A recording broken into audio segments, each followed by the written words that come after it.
You're listening to Stories on the Boogeyman channel. Here you'll hear scary tales before bedtime.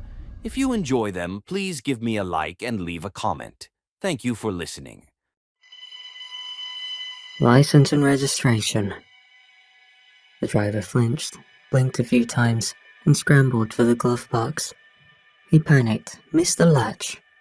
When he finally opened it, paper spilled out, and he sat there frozen before scooping them up. I've been a police officer for 2 decades.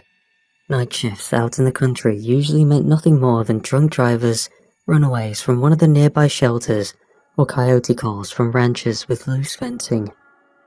It was rare for anything to linger in my mind after a shift ended. Most of it was the same monotony repeated again and again.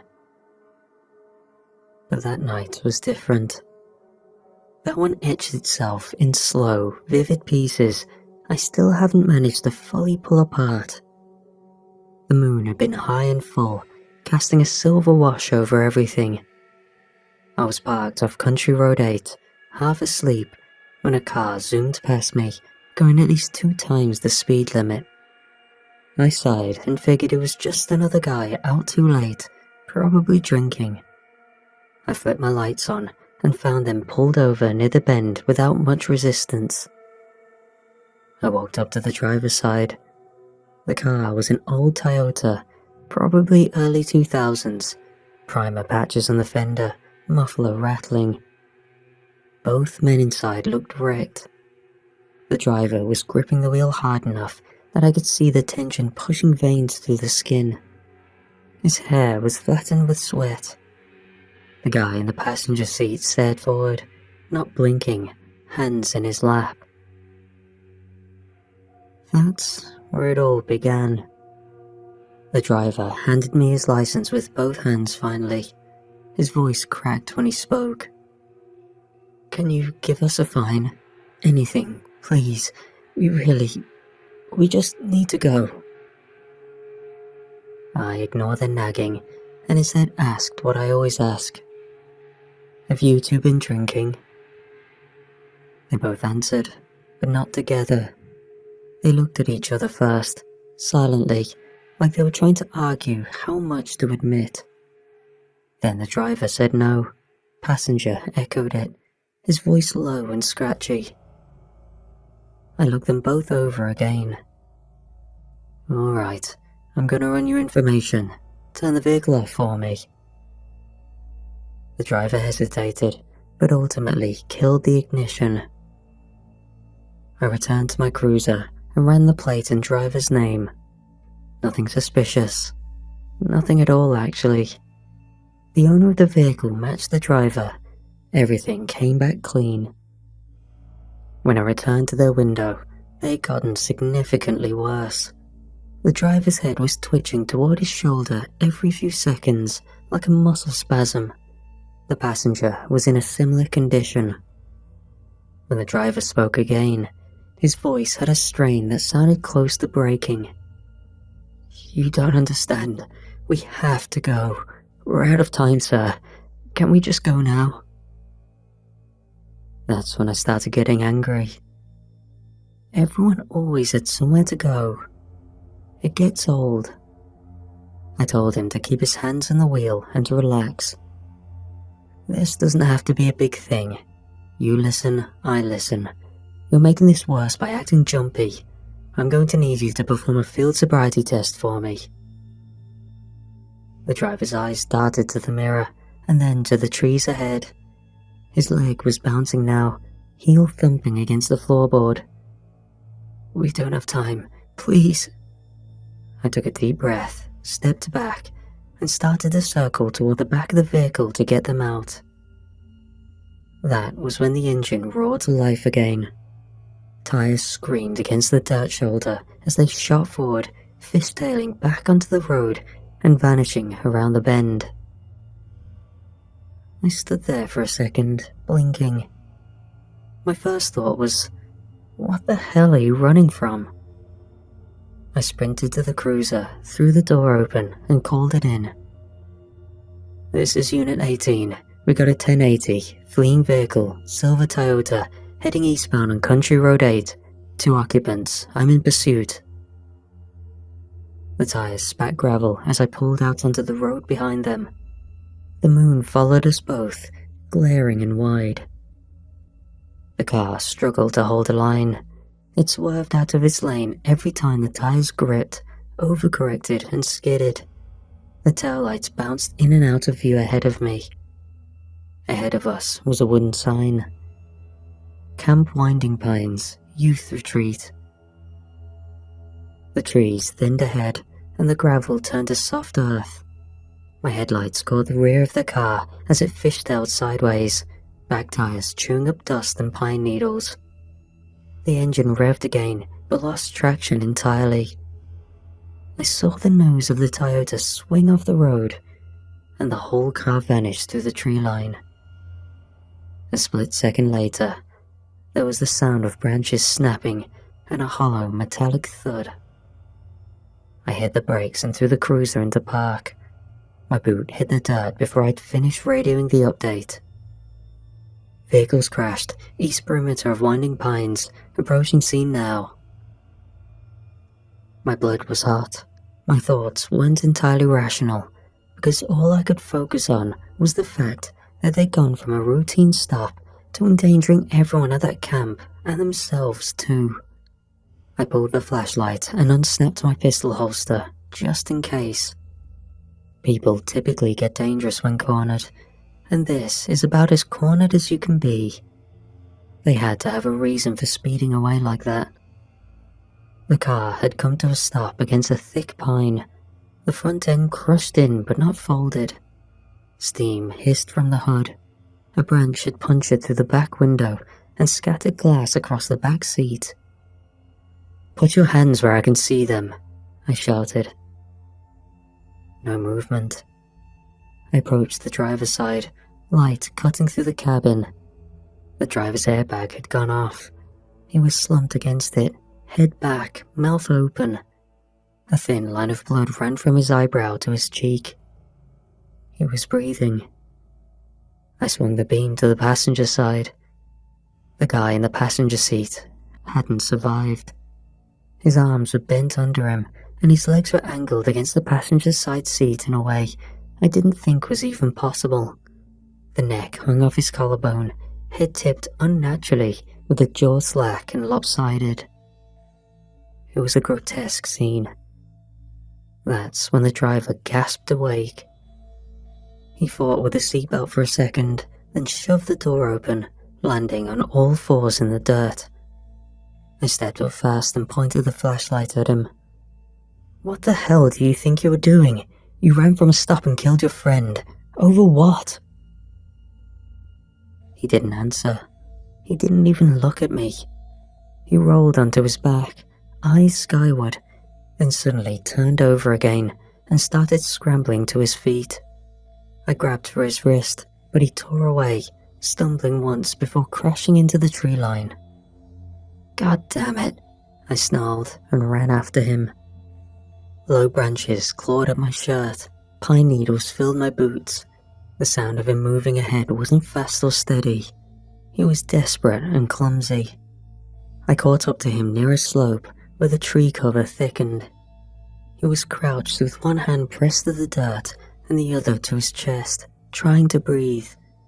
Sweat poured off him in waves, soaking through the collar of his shirt and streaking down his arms. His pupils were huge, swallowing almost all the color. I grabbed him by the elbow and pinned him against the pine trunk.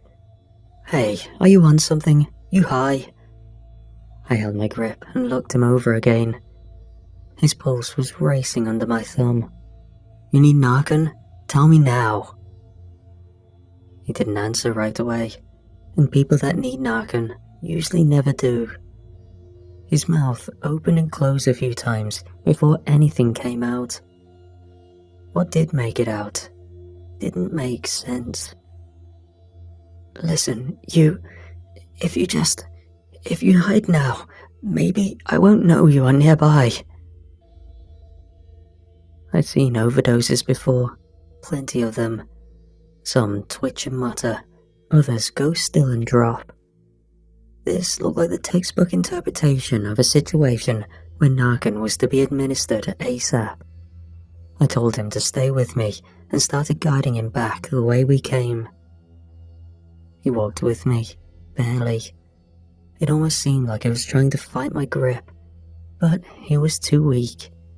He dragged his feet, and his breath scraped through his throat, eyes darting wildly. We made it to the tree line, and I got him to the cruiser. The back seat was clean. I helped him in, closed the door, and stepped back. I reached for the radio on my shoulder. "Dispatch, this is Unit 18. I've got one fatality at the crash site and one possible overdose. Suspect is incoherent, requesting EMS priority." I went around to the front of the cruiser and opened the glove box, pulled the Narcan kit free, checked the spray, and turned back. The shouting coming from the back of the vehicle stopped me. It was a low, thick clicking sound, almost like retching, but wetter. I stepped around and aimed the flashlight at the rear window. He was shaking. His whole body was moving with these wild spasms, his limbs flailing against the seat and his jaw snapping open and shut. He started to break apart. It began at the arms, skin pulling apart in long, wet lines, muscles swelled underneath it, raw and coiled, growing outward. Thick strands of fur pushed through the seams. His shirt tore open at the chest, then peeled away as his shoulders expanded, bones cracked and reset themselves. I heard them go one at a time, snapping like twigs underfoot. His mouth opened in a silent scream, and a second row of fangs pushed out of his gums while the original teeth dropped into his lap. His face stretched forward as the skull reshaped, eye sockets shifting as they sat further apart. A snout forced its way forward, the cartilage crunching as it grew. The cruiser exploded outward as it launched itself through the window. The back half of the car ripped open, metal screamed and plastic shattered. I staggered back and drew my sidearm, took aim and fired. 1, 2, 3. The shots hit. They had to have. I saw dark bursts bloom through the fur. But it didn't drop. It didn't even flinch. Then it stopped moving. Its nose twitched, turning toward the direction of the camp. There was a noise off in the distance, somewhere far beyond the trees. It sounded like a bell or something similar. It heard it, and it started running toward the youth camp. Its whole body dropped low, and it moved on all fours, fast and lopping. Each stride pushed it deeper into the woods, until I couldn't see it anymore. I stood in front of the scene I just witnessed with my gun still up, frozen in time. I raised the radio to my mouth with a hand that wouldn't stay still. My finger hesitated on the transmit button, because I didn't know what to say. My head was still ringing, but that wasn't why my voice came out unsteady. "This is Unit 18. I paused and tried again. "Someone is heading toward Camp Winding Pines. Big. Heavily armed, I think. My vehicle is destroyed, and he ran off toward the camp. I need backup now. Emergency priority." The reply didn't take long. "Copy that, Unit 18. The nearest support is 60 minutes out. Chopper support is unavailable. Do you need medical?" I stared at the ruined back of my cruiser. I didn't waste time trying to rationalize what I'd seen. If I stood there thinking about it, I wasn't going to move. I keyed the mic again. "Negative on med. I'm going in." I let the radio fall back to my shoulder, then turned toward the trunk. It took some force to pry it open. The frame had twisted when the back exploded out. I grabbed the shotgun from inside, racked it to make sure it was live, and checked the sling for rounds I kept clipped in a side pouch. I jogged up the trail, following the dirt where its weight had torn into the soil. They were wide at the front and dragged behind, deep enough to catch a boot heel and trip someone if they weren't careful. Up ahead, tucked behind a split rail fence with a cheap floodlight flickering against the roof, I went up and knocked hard against the window. A man inside jolted awake and nearly spilled a styrofoam cup from the desk. I raised my badge before I had any chance to say anything. "Police, Officer Donnelly, something's loose in the camp. I need you with me. Are you armed?" He blinked at me, still halfway out of sleep, and nodded. Yeah, what's going on?" "There's something in the camp. I don't know what, but the kids aren't safe." He stared at me a second longer, and I could see the disbelief behind his eyes. But a moment later, he opened the drawer and pulled out a pistol, tucked it into a hip holster, and locked the door behind him. We started toward the center of the camp. He finally spoke behind me. "Are you going to tell me what we're looking for?" I didn't stop walking. You wouldn't believe me. I just saw a police officer walk out the woods looking manic. You might be surprised what I'll believe tonight. I didn't answer. He picked up his pace to match mine. "The kids, they're all inside right now?" I asked. "Yeah, we just got here today. I drove the kids here. Most are probably asleep. Staff does lights out around 10. It's a full week retreat. They get the run of the place during the day. Bonfires, archery, swimming, all that. At night, they're supposed to stay in cabins. What's out here?" I didn't have answers. Every question he asked was something I'd already tried to ask myself and come up short. After a while, I raised a hand and told him to stop asking so many questions I didn't know. We cleared the brush line and the tree cover opened. Ahead of us was the center trail, wide enough to fit a vehicle. On the left, 2 cabins faced each other across a patch of lawn, and at the end of the trail, angled slightly toward the turn loop, was a bus. As we approached the cabins, I slowed and lowered the barrel of the shotgun. The guard caught up beside me, still scanning the dark. "Tell me how this place is laid out," I said. He glanced around and started pointing. "There are 6 cabins in total, all lined up in 2 rows, 3 on each side. Staff buildings over there past the main trail, near the mess hall. We've got a generator shed behind that, and the first aid hut closer to the lake. No perimeter fencing, but we've never needed it." "And inside?" I asked. "Each cabin's got 2 rooms, one for the kids and one for the staff assigned to them. Usually a counselor or a teacher sleeps in the same space or the next room." "How many in each?" "This group is light. Maybe 6 or 7 per right now." We stopped outside the nearest door. The building was quiet. A single bulb over the entryway flickered but stayed on. I looked through the window. Nothing but the outline of bunks in the dark. "Here's what we're doing," I said. "We go in quiet, wake the adult first. You help them get the kids up. No screaming, no explaining. Tell them to head to the bus. Stay low, stay quiet. Once they're there, they crouch behind it and wait." He swallowed hard, then nodded.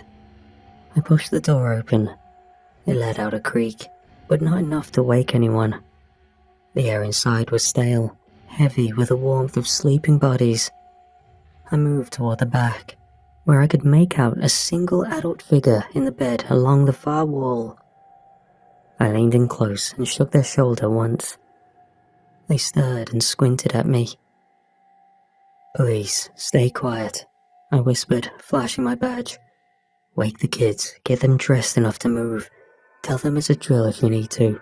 Lead them to the bus and crouch behind it." The teacher nodded and sat up fast, already calling out in a low voice to the bunk nearest to her. The kids began to stir. The next few minutes passed without a sound louder than soft shuffling and half whispers. The children dressed in silence.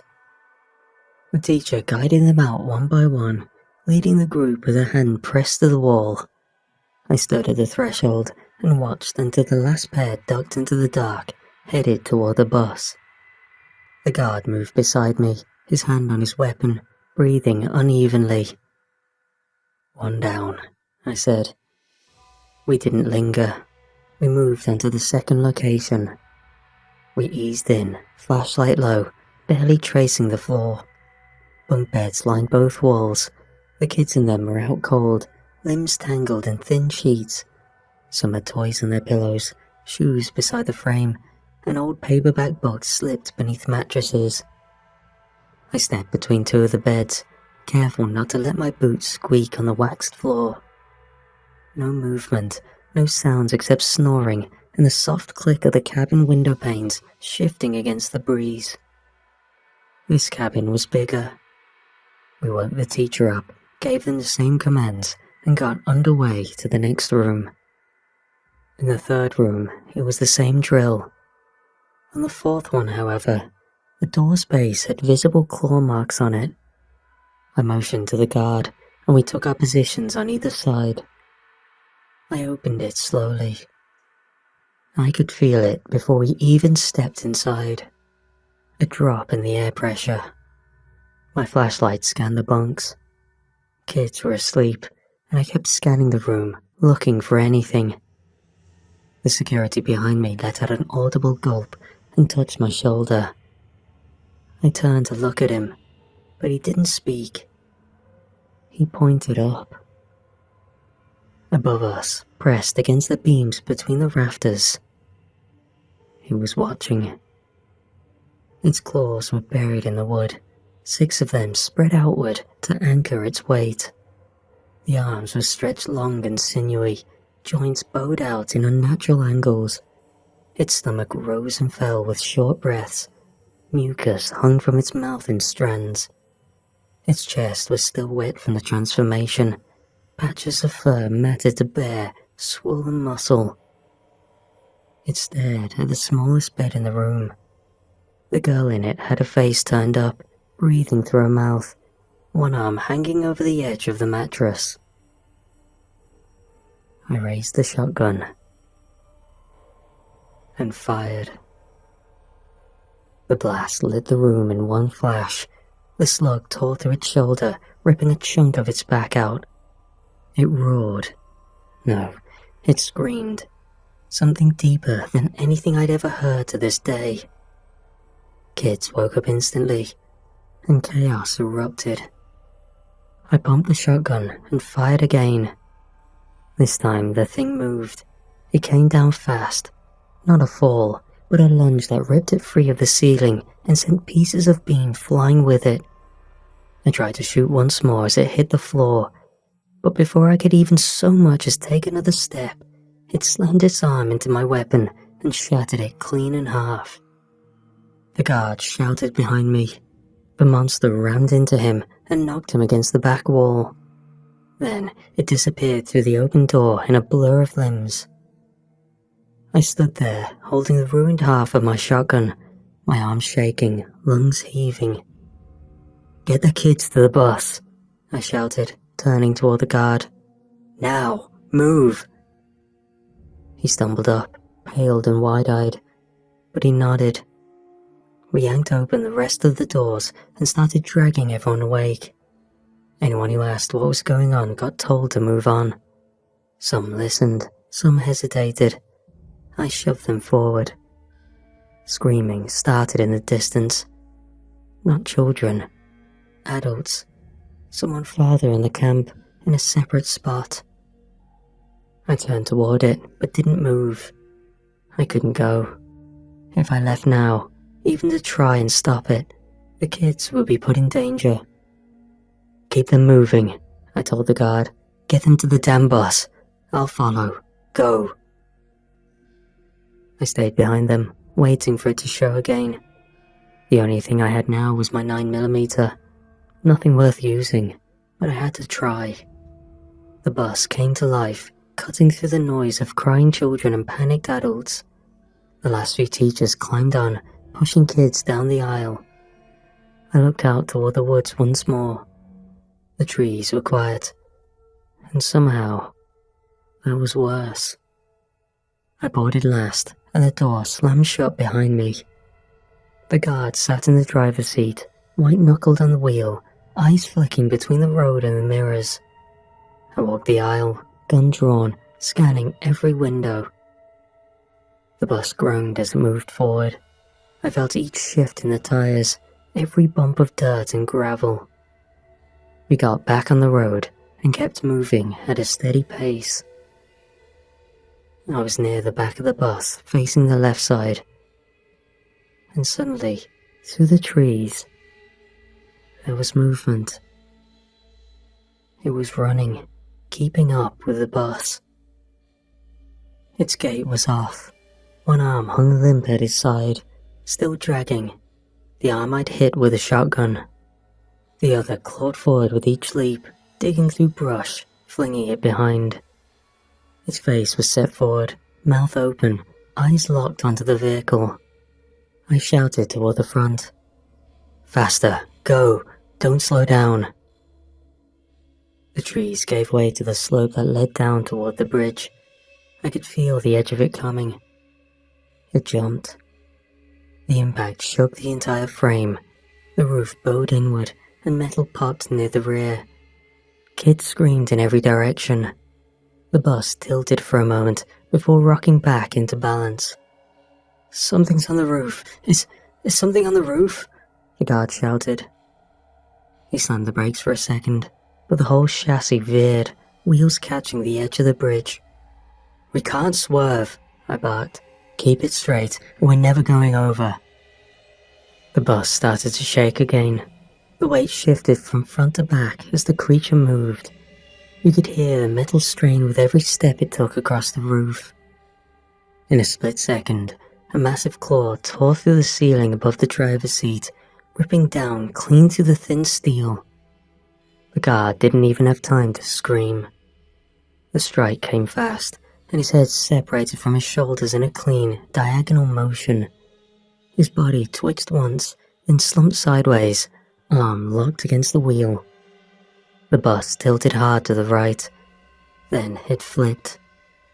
Metal tore against pavement. Screams drowned everything.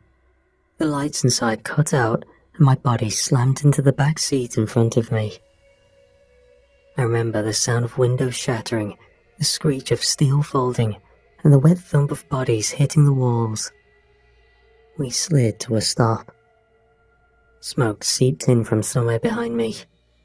I was on my side, face mashed against the wall, and my vision blurred. I heard screaming, but not from inside.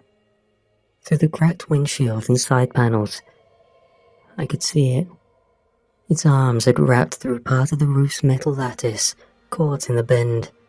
Its legs thrashed against the air, claws tearing through the breeze, searching for traction. It was still attached to the bus with its arm. Its other useless arm was dangling in the air outside. Its weight was pulling the whole vehicle forward. The bus had stopped on the slope, near the drop. The concrete barrier outside was cracked and sunken. If it tipped, we'd go over. The monster screamed again, voice raw and furious, spit raining down through the cracks. Every time it flailed, the nose of the bus dipped a little further down toward the edge. I pushed myself up, head swimming. If it kept pulling, the bus was going into the river, and we'd go with it. I grabbed my pistol from beside me and moved toward the front. Every inch I crawled made the bus shift. The people around me were mostly unconscious, but were slowly stirring awake, causing the bus to list even more. I pressed my shoulder to the wall and used the seats to guide myself forward. The smoke inside the cabin had thickened. I raised the pistol up at an angle from the side of one of the cracked windows, aimed center mass, and pulled the trigger until the slide locked back. Countless rounds punched through. It screamed, head snapping back once, but didn't fall. It was completely stuck. I dropped the gun. It was useless now. I looked around for anything I could do or use. The shattered plastic and hanging wire offered nothing. I looked at the front panel by the windshield. There was a fire axe mounted. The bus was old, so old that it still had a fire axe. The glass over the case had already been cracked from the impact. I slammed my elbow into it and broke through. My fingers wrapped around the handle and I yanked it free. The blade looked older than me, but it was solid. I didn't have time to second guess it. I crawled the last few feet, pushing through snapped seat supports and shattered glass. The closer I got, the more it thrashed. Its body was angled down now, and it had made progress in its thrashing, but I needed to send it down for good. I brought the axe down. The first strike sank into the muscle above its wrist. It screamed and flailed maniacally, enough to tear across my forearm. Warm blood poured from the cut. I didn't stop. I raised the axe again and brought it down where the elbow had bent backward into the metal. The joint cracked. It loosened. I hit again and again. The tendon finally snapped. The rest of the body fell free, but the mangled arm stayed stuck. The monster dropped away screaming, claws raking empty air, then vanished into the dark gorge below. The scream echoed for a few seconds, then cut off. The bus groaned again and shifted. We needed to get out of there fast. For a moment, no one moved. A teacher near the middle broke the silence and began yelling for everyone to stay calm and get out as soon as possible. I limped back along the floor, holding the cut across my arm with my palm to stop the bleeding. I helped the nearest ones get out first, guided them through the back panel as it opened. Other adults took over from there, ushering the kids onto the road and away from the bus. Smoke still clung to everything. My vision blurred from the blood loss and the ringing in my ears. I could barely feel my legs. Once everyone was off, I lowered myself down from the rear of the bus. I remember stepping onto the pavement, still carrying the axe, and standing there without saying anything while the kids huddled together behind me. Everyone was covered in ash and blood and smoke. But we were alive. The bus let out a low groan. Something inside popped. The weight had shifted again. Its front tilted toward the edge, the left side pulling down first. I yelled for everyone to back up. The whole thing tipped off the edge and slid forward. Tires scraped once against the concrete, and it dropped. Red lights flickered between the trees as the first cruiser appeared from the main road. Then two more. Ambulance headlights swept the edge of the woods. They finally came. A blur of boots and flashlights closed in, radios buzzing. Paramedics pulled out stretchers, officers fanned out. I watched all of it, as if I was stuck in a tunnel. One of them called out my name. Jesus, Donnelly, what the hell happened? It was Jameson, someone I knew. He took one look at me, then grabbed my shoulder and started leading me back toward the perimeter. Come on, sit down. You're bleeding. You're out on your feet. I didn't argue. I followed him to the back of a cruiser where a paramedic opened a kit and started cleaning the cuts across my arm. Everything stung, but it didn't matter. The paramedic asked something, but I didn't answer. Then another medic approached with a clipboard. We need to know where the first body is, the one you radioed in at the original crash. You said one fatality. I nodded. Where? Jameson touched my arm. You said there was a wrecked car? Yeah, I said. My throat was dry. In the forest, back on the shoulder near the main trail. It's not too far out. They helped me into the cruiser and drove me down. We passed the broken fence and came up to where the Toyota had hit the tree. 2 medics got out and moved toward the rear of the vehicle. I stayed behind, leaning on the open door. Then one of them turned back and called to me. There's no one back here. I stood up straighter. What? He motioned again. There's blood, but there's no body. We walked toward them, looked through the window myself. The back seat was soaked. You could still see the pattern where the blood had dried, pulled down to the floor mats. The seatbelt was stained red and stiff. But the body wasn't there. Not a single bone, not a piece of fabric, not a trace. I stepped back, blinking. Jameson stood next to me. Was he dead when you saw him? Yeah, I said. Could he have moved? No. I looked past the car, into the trees behind the clearing. A question rang in my head at that moment. Was it not the only one?